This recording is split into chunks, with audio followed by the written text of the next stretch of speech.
What's up mga idol? Panibagong araw, panibagong challenges na naman tayo mga idol, no? So ngayon mga idol, i-share ko sa inyo yung chest workout ko, no? So ayan, sinimulan ko na agad mga idol. Nasa 110 pounds pa lang yan mga idol kasi nasa first set pa lang tayo. Hindi ko na lang pinapakita yung warm up ko mga idol, no? Pero dapat wag niyong kalimutan pa rin na mag-warm up muna, no, bago magbuhat ng mga mabibigat mga idol para iwas injury lang tayo mga idol. So ayan, 12 reps pa sa ngayon kasi magaan lang, nasa 100 pounds pa lang tayo dyan mga idol.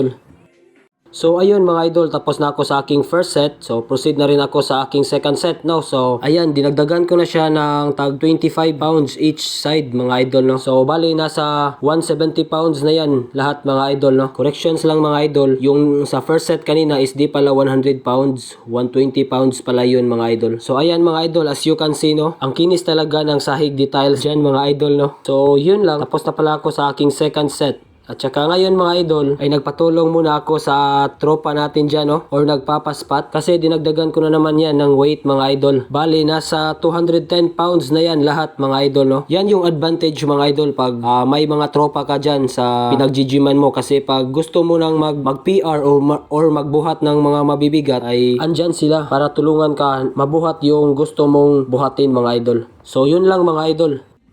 So yun mga idol, inulit ko pa yung 210 pounds. Tapos yung kanina pala mga idol ay nakakuha ko ng 4 reps, no. Nawala tayo sa count kanina mga idol kasi ang daldal ko kanina at ang dami pa ng explanation. So ayan mga idol, no. Yan yung maganda pag may tropa ka sa gym kasi andyan lang sila palagi, no, pag mangangailangan ka ng tulong. So yan mga idol, panoorin nyo na lang ako. Let's go!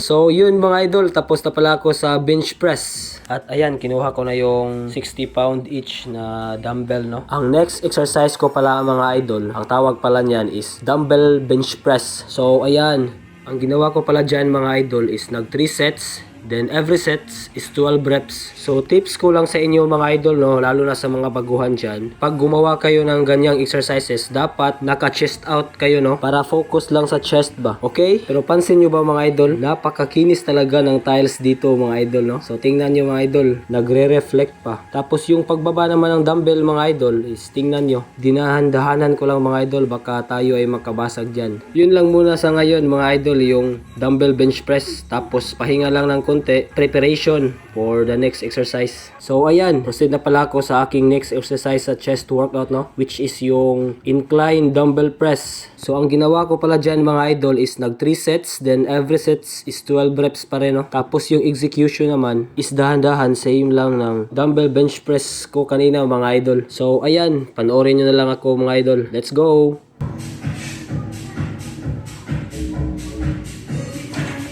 So ayan mga idol, tapos na rin ako sa aking chest workout.